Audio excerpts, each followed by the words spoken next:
How Did I Get Here? The Story of Odessa. If you're a fan of electronic music, you've probably heard of Odessa. They've received multiple Grammy nominations, had their music used in commercials by major companies such as Apple, Nissan, and Peloton, and have sold out numerous world tours. It's safe to say that Odessa is a household name with fans of electronic music. But maybe you don't know their full story. Maybe you find yourself asking, how did they get here? Let's take a trip back in time to the summer of 2012 in Bellingham, Washington. Harrison Mills and Clayton Knight are heading into their senior year of college at Western Washington University. Clayton is roommates with his friend Sean Leonard / Kusanagi, who happens to be a friend of Harrison. Fun fact, he's also now their visual and sound guy for their live shows. Additionally, Luke Tanaka, who's also Harrison's friend from college, is a visual artist for Odessa. Okay, now back to Harrison and Clay. At the time, Harrison was releasing music on SoundCloud under his solo project named Catacomb Kid. So thanks a lot for the support already, just beginning. And Clayton was releasing music under the name Beaches Beaches. Sean was always telling Harrison about Clay's music, and one day Clay showed up to one of Harrison's shows when he was performing as Catacomb Kid. One day, when Harrison was hanging out with Sean at his house, showing him some music, Clay walked in, and they talked about music for a while. They showed each other music that they were each into, and they realized that they shared a similar taste in a diverse array of music. They also were the only two people in their town that they knew who were making electronic music. In their own words, when we met each other, it was just like, whoa, you have the same equipment as me. You use the same things. What do you make? Oh my God, you make the same stuff as me. One day they decided to produce a track together and see what would come of it. Their workflow was perfectly complementary, and they were able to produce 3 songs in just 3 hours. Those tracks would pave the groundwork for what would eventually become their first release, the album titled Summer's Gone. They needed a name for their newfound project, and they liked the name Odessa, spelled Odessa, but they discovered that there was already a hardcore UK metal band operating under that name.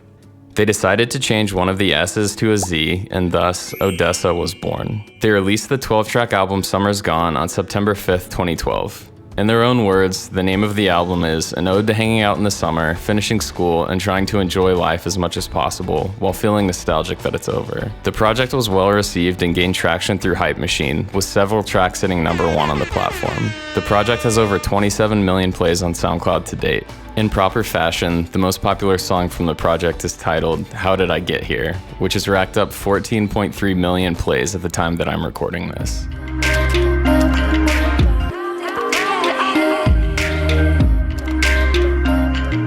Initially, this album was intended to be something they did just for fun, but it caught fire, which in turn accelerated them into a full-blown music career. The duo even had other plans mapped out for their lives at the time. Harrison was a new media design major and did a lot of graphic design, so he planned to work at a design firm post-graduation. He ended up using these skills to make their early merch and album art, as well as assisting on the production of their music videos. Clayton was a physics major during his undergraduate studies and had plans to attend grad school. He attributes some of his success in producing to the persistence that was required in the field of physics.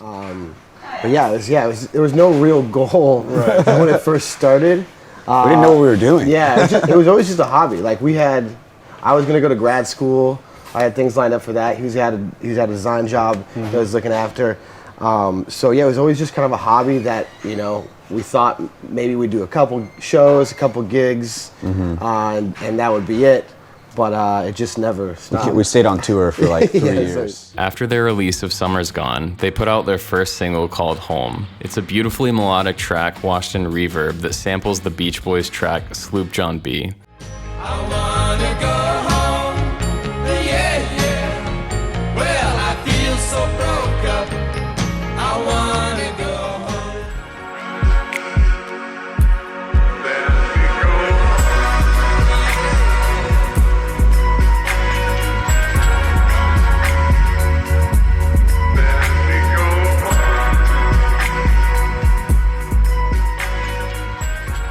I believe Harrison and Clay did this as a nod to their old projects, Catacomb Kid and Beaches Beaches, as they both had tracks that sampled the Beach Boys. Clay remixed the track I Know There's an Answer, and Harrison did a unique mashup of Sigur Rós and Barbara Ann by the Beach Boys. It's a nice little Easter egg for all the devout Odessa fans out there.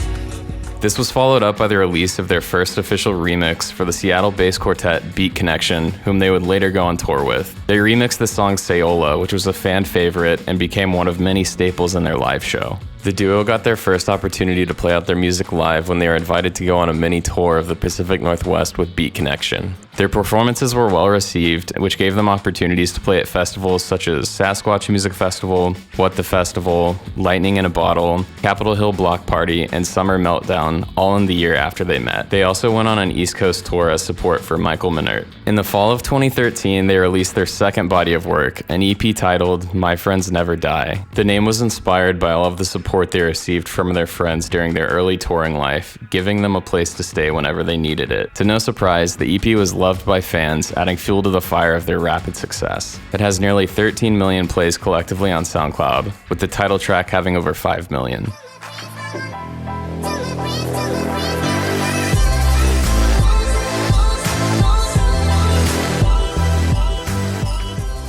Three of the 5 tracks hit number 1 on Hype Machine. Following the massive success of their new EP, Pretty Lights asked them to join him on his fall 2013 tour as one of his supporting acts. This exposed them to bigger crowds and new fans who would become instantly hooked by the unique artistry of their live performances. All of these tours were a learning experience for the duo as they closely paid attention to the detail put into the headlining shows. They were discovering new things they could incorporate into their own shows, steadily improving their craft on the live front. It was always in their minds to create a unique live show that gave an experience that couldn't be replicated by any other artist. They were striving to create performances with more sensory involvement, but in a tasteful way. Something that could hold your attention for 90 minutes without looking away because it was such a fresh new thing to the audience. In a time when festival main stages were dominated by screechy dubstep and big room house, Odessa was undoubtedly carving out their own lane. To this day, they still hold these ambitions, with seemingly every tour being bigger, better, and more hypnotically captivating. On November 18th, 2013, they released the first of their beloved mix series titled No Sleep. The mixes showcased music that was inspiring to Harrison and Clay. It's actually a pretty interesting story about how the series came to fruition. So Odessa was asked to play a small DJ set at the Seattle branch of a Denver-based boutique streetwear shop named Gibberish. They played a set consisting of various music they were into at the time. One of the employees loved the set and asked them to do a mix specifically for Gibberish. This mix became No Sleep Mix Number 1. These mixes were a fantastic tool for expanding their fan base in the early days when people would discover them on SoundCloud. The series has now been going for nearly a decade as they released the 13th version on June 29th, 2022, and hopefully we'll see many more to come. Just a few weeks later, they put out their official remix for Pretty Lights' track, One Day They'll Know, and it was a massive hit, racking up just shy of 10 million SoundCloud plays to date.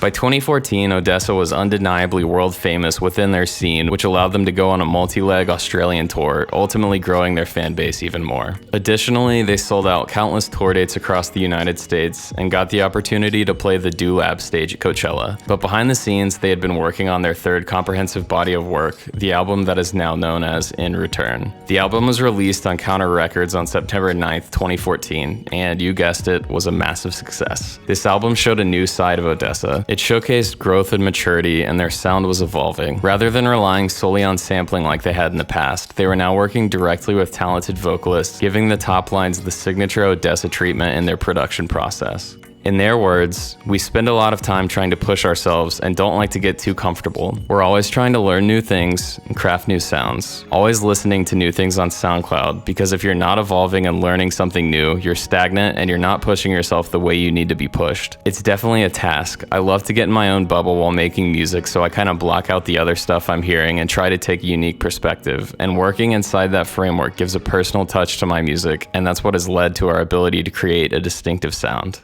2014 also brought about a slew of remixes. They did their second remix for Pretty Lights, a rework of the track Lost and Found. They also remixed the wildly popular Zoo song, Faded.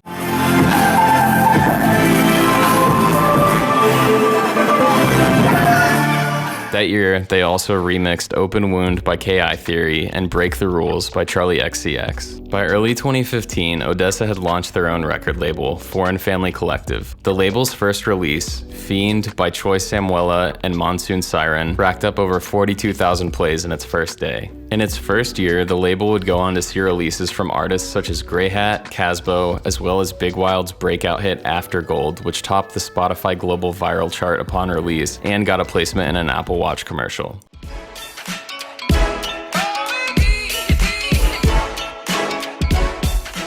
At the end of the year, the label released Jai Wolf's biggest track to date, Indian Summer, which is certified gold in the United States and Australia and has over 500 million streams across all digital streaming platforms. Today, the label has been consistently living up to its early success, showcasing unique artists such as Mimba, Pluko, Golden Features, Gilligan Moss, Jai Wolf, and Mild Minds, as well as countless others. 2015 brought more festival appearances as well as numerous sold-out tour dates, bringing along support from Little People and Big Wild. We also saw the release of more remixes such as the rework of Waited for You by Slow Magic, Big Girls Cry by Sia, We Belong by RAC, Eve 2 by Emancipator, Something About You by Hayden James, and of course the remix of Porter Robinson's smash hit Divinity. This year also brought more No Sleep mixes, a remix album of In Return, and the deluxe version of In Return. ODESZA was on fire, and it seemed like they would never slow down. But 2016 saw no releases from the wildly successful act. Granted, they never stopped playing shows, and they continued to tour and play festivals, but they were silent when it came to releasing new music. In the public eye, they were more focused on their new label, finding unique artists who they could elevate through their platform. Their efforts were clearly successful on this front. 2016 brought about the release of Rufus Du Sol's album Bloom, which undoubtedly helped the electronic band gain popularity in the United States. Even though this was a quiet year for ODESZA, there was a reason for it. Behind the scenes, the duo was silently working on their third studio album, as all good things take time. However, exactly 2 weeks before the turn of the new year, ODESZA played a fresh new track live at Day for Night Festival in Houston. We would later learn that this track is Late Night from their upcoming album, A Moment Apart.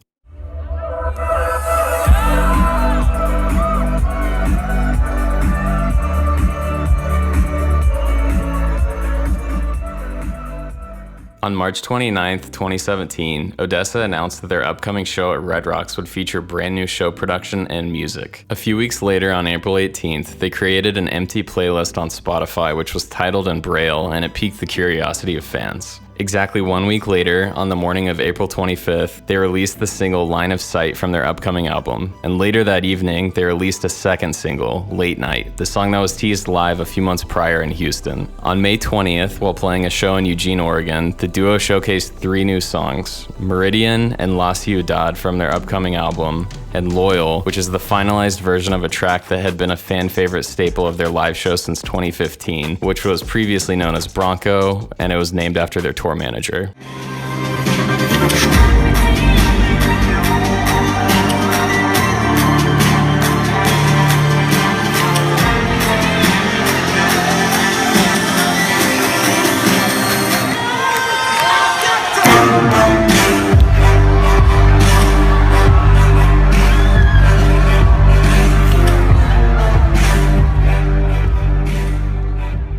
On May 27th and 28th, ODESZA had their 2-night run at Red Rocks, where 8 unreleased tracks were played over the course of those 2 nights. The hype for their new album was at an all-time high. On June 12th, they announced the upcoming release of their new album, their new tour, and dropped 2 more singles off the album, Meridian and Corners of the Earth. 1 month later, the track Higher Ground was released, which would be the final release before the album dropped. In the fall of 2017, ODESZA was finally ready to share with the world what they had been diligently working on the past 2 years. On September 8th, the duo released their 3rd studio album, A Moment Apart. Every body of work they released got progressively better than the next. But this was something different. The music on this album was a giant leap forward for the duo in so many ways. This album was the first time they did in-person studio collaborations with vocalists, whereas their previous collaborations had been done online. Many of the vocalists featured on the album operate outside of the world of electronic music, so the collaborative process led to creating a fresh new indie/electronic hybrid sound. The album featured collaborations with Naomi Wild, Leon Bridges, Regina Spektor, Kelsey Bulkin, Sasha Alex Sloan, and Rai X. While in some ways the music sounded similar to their previous work, it also sounded like a bold push forward into new territory for ODESZA. The album felt like a natural leap for the duo. It paid tribute to their old sound, but pushing it forward in a more polished manner that showcased their evolution sonically. The collaborations with a wide variety of vocalists helped them propel their sound in a way that appealed to new audiences while more than satisfying their longtime fans. The world took notice immediately as ODESZA sold out their newly announced world tour in record fashion. Not to mention, they received 2 Grammy nominations for the album.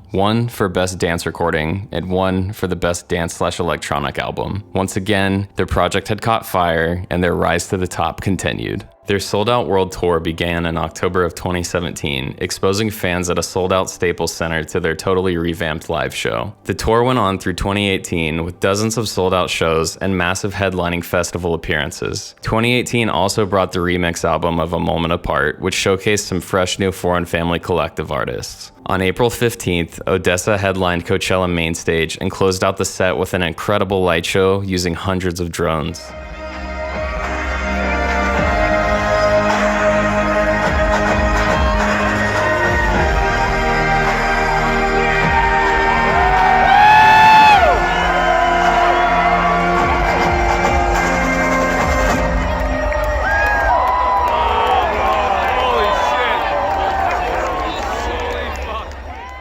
In June, the duo played back-to-back nights at Red Rocks featuring Big Wild, Jai Wolf, Pluko, and more as support. This was the last time they played at the legendary venue, as they announced 1 month later that they would not return for the foreseeable future. However, I can only imagine that a return to Red Rocks will happen at some point down the road, but we'll see. In September of 2018, the long-awaited live show staple track Loyal finally hit streaming platforms. In October, a remix EP for the track Falls was released. This was followed up by the release of the deluxe version of A Moment Apart in the following month. In March of 2019, ODESZA debuted their first ever curated event, Sendara Fest, in Riviera Maya, Mexico. The festival looked downright legendary, and to this day, it is the only curated event we have ever seen from them. This year, we also saw headline sets at major festivals such as Bonnaroo and Electric Forest. Not much later in the year, the popular TV show Game of Thrones used Corners of the Earth in one of their episodes, exposing even more people to the group's beautiful music. On July 27th and 28th, ODESZA did a 2-night run of shows in Los Angeles to officially mark the end of the A Moment Apart tour.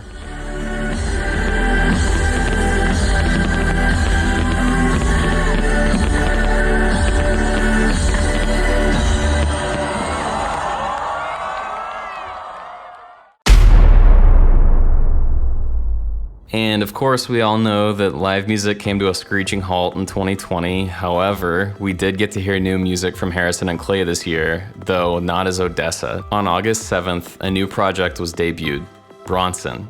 Bronson is a trio that consists of Harrison and Clay from ODESZA, as well as Thomas Stell, also known as Golden Features, a familiar Foreign Family artist. After multiple studio sessions over FaceTime, the trio eventually met up to work in person, which led to the release of this album. The body of work is supposed to be representative of the duality of lightness and darkness found within all humans. These 3 producers were the perfect balance to create this result, as ODESZA is known for their bright, heavenly sounding productions.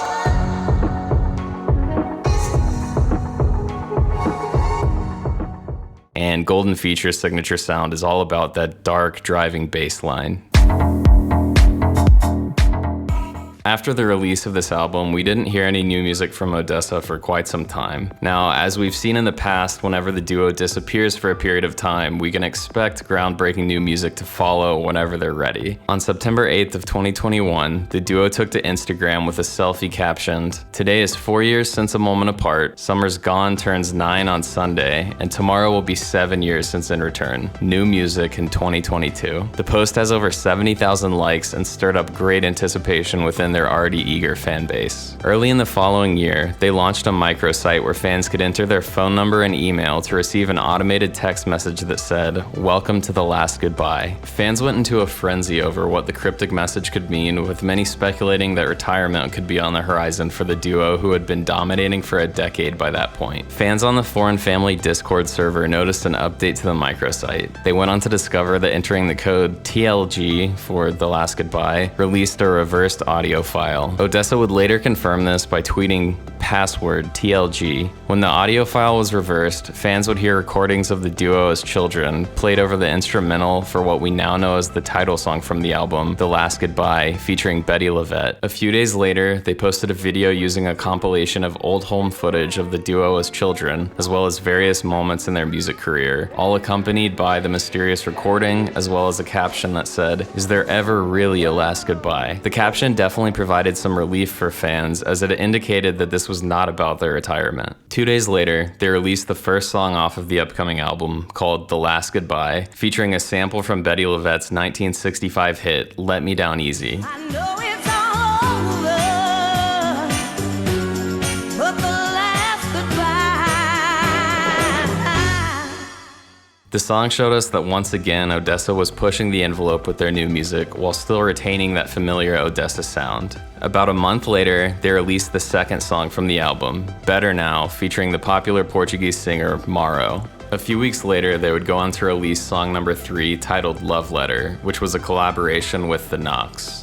The very next day, they posted a photo on social media of a computer folder with the title, Album Done. They then shared a photo of the album cover with the caption saying, "Over the past few years, we've been able to reflect on who we are, what it means to do what we do, and in the end, who we are doing this for. We became focused and inspired by the impact our families and friends have imprinted on us and how we want to continue to echo that out as we move through this life. We found comfort in the fact that those who we love stay with us, that they become intrinsically part of us in a way. Is there ever really a last goodbye? We don't think there is. So from us to you, The Last Goodbye, the album, out July 22nd, available for pre-order now."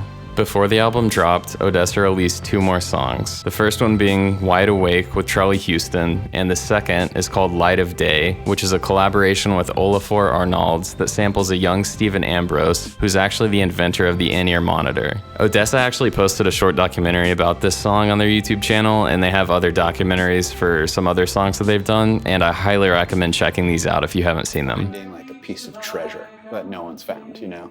Like, this is hauntingly beautiful. We got to find a way to use this. And you guys knew nothing about Stephen Ambrose's. No. Not one bit. After much anticipation, the album finally dropped and received tremendous praise from fans. The tour for the album ensued soon after, with the duo performing all over the US for the greater part of the rest of the year, ending their 3-year hiatus from live performances.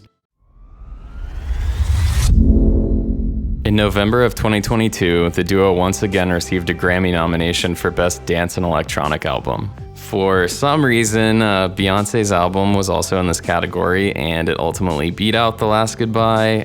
It was controversial to say the least, but I'm gonna leave it at that. So we're now through the first quarter of 2023, and Odessa's returned to headlining festivals for the first time in 4 years, and it all started off with a massive show at Okeechobee Music Festival in Florida. On February 21st, they put out a new single called Hopeful. A few weeks later, on March 15th, they released yet another single called To Be Yours, featuring Claude. 5 days after that release, they tweeted, "About time we do a remix," which caused fans to speculate on what remix they have in store for us. A return to the remix game seems fitting, as it was a massive part of their rise to the top, and it has also been nearly 8 years since their most recent remix was released. As for the most recent news for the duo, they just announced their 2023 tour dates, and they will be bringing along some huge artists like Bonobo and Big Boy. In conclusion, it has been inspirational to see what these former basement producers have been able to do over the past 11 years. Their lives have changed tremendously, they've pulled in millions of fans, and released some of the most memorable and timeless music of the past decade. They've positioned themselves to be one of the most prominent acts in electronic music that emerged in the 2010s, and they have also been barreling through the early 2020s, showing no signs of slowing their progress. Harrison Mills and Clayton Knight are shining examples that if you love something and work at it hard and long enough, you can end up places you could have never imagined. And one day, you might find yourself asking, how did I get here?